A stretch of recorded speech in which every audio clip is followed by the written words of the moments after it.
Bueno, y bienvenidos a este espacio de Caracol Radio, Prisa Media, donde el protagonista son las regiones. Colombia mira a Nariño en esta oportunidad y nos acompaña precisamente para hablar de este hermoso departamento de Colombia, el gobernador Luis Alfonso Escobar, quien tenemos hoy aquí en nuestras instalaciones de Caracol Radio y nos viene a hablar del departamento. Gobernador, muy buenos días. No, muy buenos días. Yo encantado de este recibimiento que tenemos en Prisa Medio, en toda su red de noticias, en toda su red de emisoras y todo este trabajo audiovisual que ustedes hacen. Y sin duda encantado de que nos permitan estar aquí mirando desde aquí a Nariño. Bueno, gobernador, usted lleva ya 6 meses en el cargo.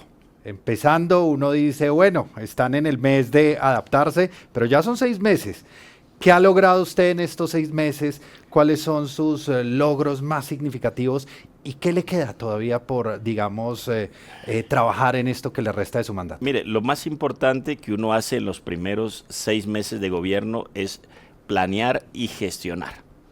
Y en la planeación hicimos el plan de desarrollo más participativo que haya tenido el departamento de Nariño, más de 14,000 personas en vivo trabajando y construyendo un plan de desarrollo que al final terminó construyendo no solo el plan, sino también la asignación de recursos de manera participativa en todas las regiones, pero además también el diálogo con el gobierno nacional para hacer convergencia de recursos y hoy estamos precisamente pactando con el gobierno nacional un pacto por la transformación territorial para la vida y la paz que significan todos los proyectos de inversión que los distintos ministerios van a tener con el departamento de Nariño en el 2024, 25, 26 y vigencias futuras.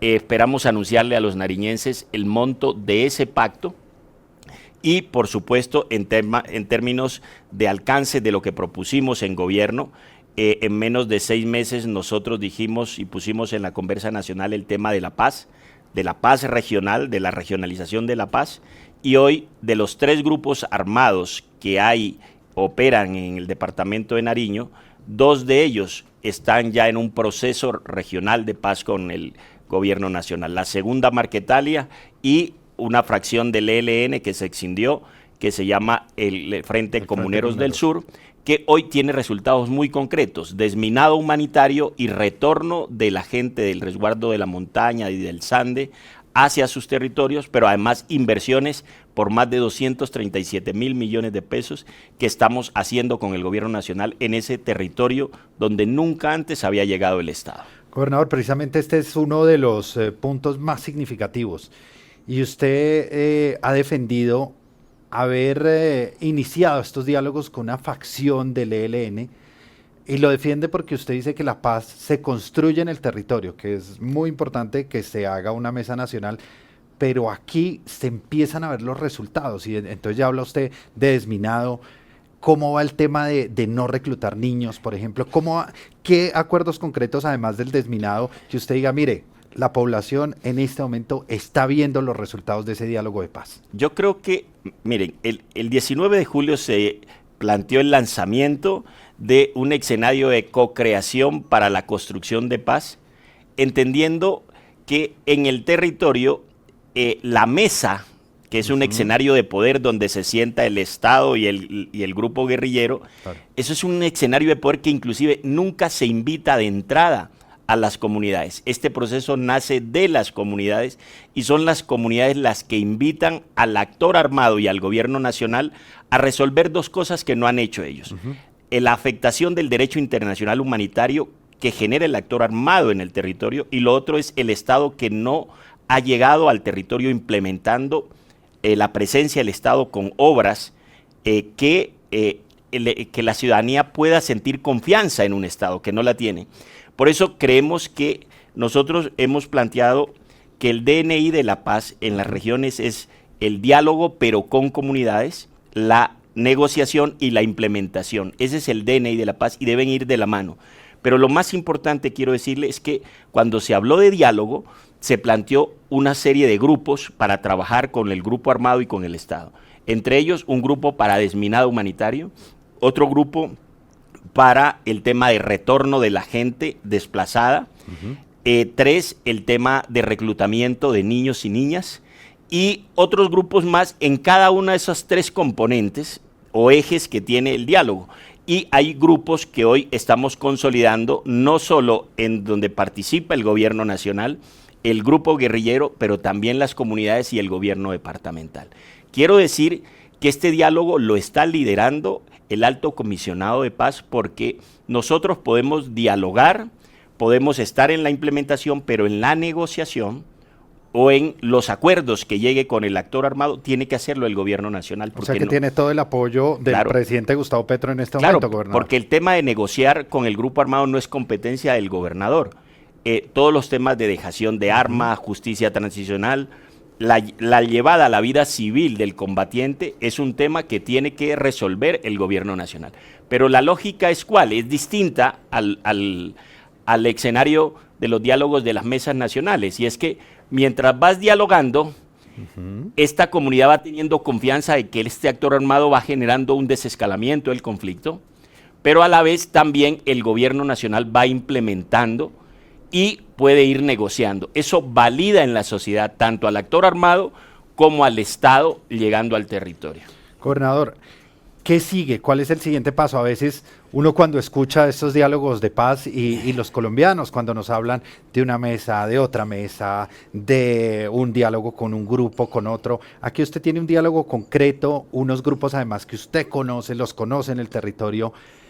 ¿Cómo ve, cuándo podría darse el siguiente paso? ¿Cuál es ese siguiente paso y cuándo cree usted que lo van a dar, gobernador? En La Paz hemos perdido confianza porque venimos de fracaso en fracaso. Se negocia con un grupo, se dialoga, se negocia, como en el 2016, pero no se transforma el territorio. Claro. Luego queda una guerra residual que se toma el territorio con otras lógicas, ya no ideológicas, sino de las economías ilegales, que es lo que ocurre. Y aquí lo que estamos haciendo, sin ingenuidad, es decir, de una se va dialogando, pero se va transformando el territorio para hacer que las economías ilegales, tanto de la coca como de la minería ilegal, vayan siendo tránsitos a economías legales.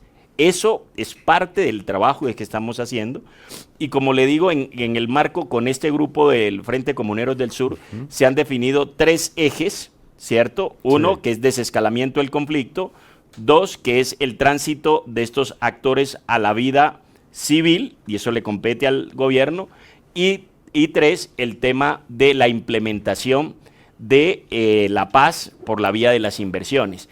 Y cada uno de esos ejes tiene una serie de grupos que hoy se están conformando para crear la próxima semana se reúnen todos los grupos para crear la ruta que permita definir objetivos concretos en materia de desminado, en materia de retorno de la población civil desplazada, en el tema de reclutamiento, para dejar claramente acuerdos que permitan el no reclutamiento de niños, entre otros temas en cada uno de esos ejes que esperamos que la sociedad lo vaya viendo los resultados. En materia de implementación, todo lo que tiene que ver con inversiones en vías, en escuelas, en colegios. Le doy un ejemplo. Sí, claro. Estamos tramitando con el Gobierno Nacional, con el Ministerio de Educación, en que en Betania, que es una zona de mucha influencia de este grupo, solo hay colegio hasta 9º.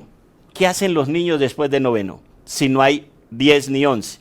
Claro. Entonces, estamos volviendo ese colegio, un colegio hasta 11, pero también dedicándole las posibilidades para que haya formación técnica, tecnológica y profesional. Gobernador, usted tocaba uno de los puntos tal vez que más azota la región, sobre todo en el departamento y en el municipio de Tumaco, y es el tema de los cultivos ilícitos. Correcto. El gobierno del presidente Gustavo Petro ha cambiado la dinámica de la erradicación forzosa y ha de alguna manera confiado más en la sustitución voluntaria, en tratar de incorporar a estos campesinos, que además son víctimas de la violencia, a la economía legal. ¿Cómo va ese programa en el departamento? ¿Cómo avanza esa sustitución de cultivos? ¿Cómo está Tumaco? Mire, aquí hay 2 lógicas. Una, la desesperanza de la gente que no tiene confianza en el Estado, porque el programa de sustitución de cultivos de uso ilícito del gobierno pasado, de los gobiernos pasados, no operó. Eso le daban una plata a la gente y la gente la invertía en cualquier cosa menos en el tránsito de ese cultivo ilícito a otro cultivo. porque lo que había que definir es cómo pasamos de la economía ilegal de la coca a otra economía, Claro. es decir, que le garantice al campesino compra, comercialización y a veces hasta agroindustrialización. Eso no se ha dado, pero lo más importante aquí es que el gobierno del presidente Petro y la vicepresidenta Francia Márquez se concentró en atacar no al campesino, no al cultivador de hoja de coca, sino al narcotraficante. Y eso llevó a que la economía de la coca se desplomara. Y es que el éxito del narcotráfico en el territorio del Pacífico era un 20% de pérdida y un 80% de éxito. Hoy, con la interdicción y la inteligencia, el 80% es pérdida y 20% de éxito. Ya. Eso hizo que esa economía se desplomara y no hay compra de coca. Entonces, no hay mercado, se desplomó. Okay. La gente que cultivaba coca se está comiendo un cable, está teniendo hambre. Por eso estamos teniendo en esas zonas ayudas humanitarias de manera importante, pero necesitamos reconstruir el tejido económico y el tejido social, y por eso la necesidad en estos escenarios, por eso la paz. En esos escenarios de paz estamos acordando con el gobierno nacional lo que le llamamos maqueta para intervención de manera integral del gobierno nacional y el gobierno departamental. Nosotros tenemos recursos, el departamento, pero necesitamos, ¿cómo vamos a transformar 69,000 hectáreas de coca solos?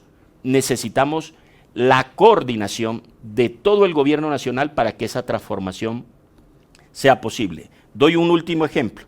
La coca que se producía en Nariño y toda esa economía se está trasladando hacia el Putumayo para salir por el Brasil. ¿Por qué? Porque la interdicción acá ha sido efectiva. Entonces ella va buscando salida por otro lado, y estas guerras se empiezan a desplazar, pero además los grupos armados, usted los presiona porque no tienen cómo sostener un ejército si la economía de la coca no les funciona. Gobernador, usted hablaba de economía y tal vez uno de los productos o de los sectores que aporta y tiene una aportación importante en el departamento es el tema de la leche.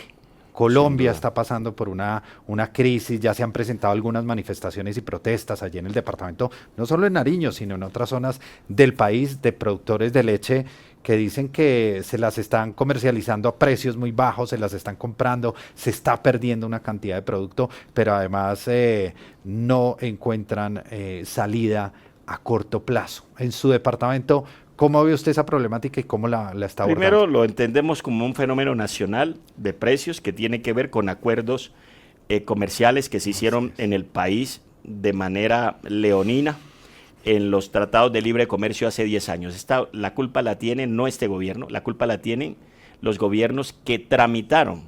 ¿Sí?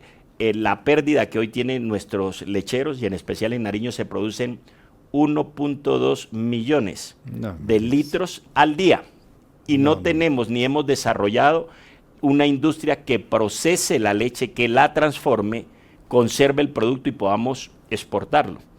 Hoy tenemos una situación muy compleja en el departamento de Nariño porque toda nuestra leche tiene que comercializarse en gran parte, más de la tercera parte en el interior del país, y los precios están completamente desplomados, los precios internos. Nuestros pequeños lecheros, nuestros pequeños transformadores están tratando de abrir un mercado, pero los precios no son justos. Claro. Y ayer logramos con la ministra de Agricultura crear una mesa técnica que nos permita trabajar con nuestros lecheros y buscar unas alternativas importantes, como las compras públicas, como nosotros ya en el plan de desarrollo hemos definido 2 plantas de transformación agroindustrial de la leche, una que ya está desarrollada, la estamos trabajando con el Ministerio de Agricultura en Cumbal, 74,000 millones de pesos. Estamos creando el modelo jurídico de este negocio de la planta, y el otro en la zona de la Sabana, que es nuestra otra cuenca lechera. Con los alcaldes nos reunimos y con los lecheros para crear una planta de transformación también allí. Creo que tenemos que avisorar es cómo pasar de la producción primaria a la transformación para poder pensarnos que tenemos que resolver el próximo año. El arancel será 0, y lo que pedimos al gobierno nacional es que podamos hacer una salvaguarda por al menos unos 5 años más que nos permita hacer el proceso de tránsito hacia la agroindustrialización de la leche.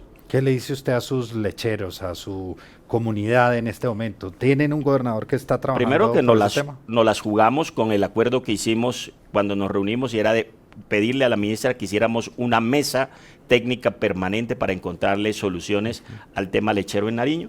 La ministra lo aceptó, le dio las indicaciones al viceministro Leandro Polibio Rosales, que es el viceministro, también un indígena Pasto, en el que nos vamos a poner de acuerdo en Nariño para encontrar la ruta de las inversiones que requerimos para poder no solo atenuar, sino transformar este problema. Gobernador, el tema de movilidad también, esa conectividad del comercio, y es que solamente en este año, en lo corrido del año, ya 48 bloqueos de la vía panamericana, que es una de las conexiones más importantes que tiene el departamento. ¿Qué hacer con esa problemática? Mire, Nariño está completamente aislado del país y necesitamos una conectividad efectiva. Por supuesto, siempre estamos resolviendo los asuntos Nariño desde el punto de vista del diálogo social y por eso en Nariño, paros en Nariño no hay, a menos de uno que hizo los camioneros y que les dije eso no está bien porque nos quitamos la legitimidad para decirle a los del Cauca que no hagan más paros, ¿cierto? Y hoy esos 48 paros nos han lesionado la economía de una manera brutal, es decir, eso tiene un efecto hasta en la estructura económica de Nariño y lo que le decimos al gobierno nacional es que busquemos una solución en la que haya un acuerdo regional con todas las organizaciones que les da por salir a la carretera y en la que ese acuerdo de gobernanza por las vías nos garanticen que esa vía sea sujeta a derecho. Es nuestra única vía de comunicación, pero también le decimos al gobierno nacional que la promesa que ha hecho el presidente de la ruta de desvío de Timbío al Estanquillo y la doble calzada Popayán-Pasto sea efectiva y también una vía que efectivamente nos dé otra razón de comunicación, que es San Francisco-Mocoa, que nuestra comunicación con Putumayo es por la ruta de la muerte, una vía que ustedes conocen, horrible. Y que nos comunicaría a Bogotá, aquí a menos de 13 horas. Esa es nuestra vía natural, la que tenemos que conquistar y estamos haciendo la gestión con el gobierno nacional para que sea efectiva. Gobernador, usted hablaba de promesas. Otra promesa que hizo usted es la formalización minera. ¿En qué va la creación de esa empresa y qué va a implicar esto para esa comunidad que en ocasión, pues es que acceden a esta forma de minería irregular, ilegal, la llaman otros, informal, la llaman otros. Y otra criminal. Y otra criminal, por supuesto, que están las bandas ahí detrás, utilizando además a los campesinos. Sí, no, yo lo he planteado desde el principio. Los grupos armados no solo están ligados a la economía ilegal de la coca, sino a la economía ilegal del oro. En Nariño se producen más de 2 toneladas de oro al mes. No puede ser. Eso es una riqueza impresionante que de alguna forma se legaliza en este país y va hacia los canales de legalización y llegan a otros departamentos donde se legaliza. Se blanquea. Se blanquea. Esa es la realidad. Pero lo que nosotros estamos diciéndole, y se lo dijimos desde el principio al presidente, necesitamos que la formalización real como una estrategia de paz llegue al departamento de Nariño. Hoy, con el Ministerio de Minas, con el ministro de Minas, la viceministra de Minas, hemos hecho un trabajo muy importante en donde hemos definido ya 3 distritos mineros para la vida y la paz en las zonas donde precisamente está relacionada con el conflicto y venimos avanzando en la caracterización, pero ya vamos a empezar a hacer el tránsito de ir formalizando y el presidente se comprometió en que en Nariño debe haber una empresa pública de compra de oro. ¿Cuándo la ve? Estamos trabajando en eso. No, pero denos una fecha, yo creo que en este mes de agosto podríamos tener ya una propuesta ya real en el territorio, de tal forma que la compra de oro de esta empresa nos permita rentas a los municipios y al departamento. Rentas que son del 3 y 4% que hoy de manera ilegal le llegan a otros departamentos. ¿Eso qué nos significaría? Por supuesto, inversión en infraestructura muy importante. Empleo. Y con esas rentas, créame lo que yo no vendría mucho a Bogotá. No, pero no, aquí siempre bienvenido, gobernador. Finalmente, un tema que tiene Nariño, que a veces no conocemos los colombianos, incluso que estamos acá, que desconocemos, y es la riqueza natural, la riqueza turística que tiene este hermoso departamento de Nariño. ¿Cómo está trabajando usted los temas de turismo y la invitación, por supuesto, a quienes nos ven y nos escuchan en Caracol Radio para que vayan a Nariño? Primero en construir una identidad de lo que es Nariño. Nariño es una región país para el mundo. Cuando decimos que Nariño es una región país para el mundo, estamos diciendo que Nariño tiene algo que le sirve al mundo. Y ese algo que le sirve al mundo es la naturaleza y la cultura, por la importancia en la acción climática y la conservación de la biodiversidad a propósito de la COP16. Nosotros tenemos 5 mundos que son de importancia para la acción climática, pero además también como productor de servicios como el turismo.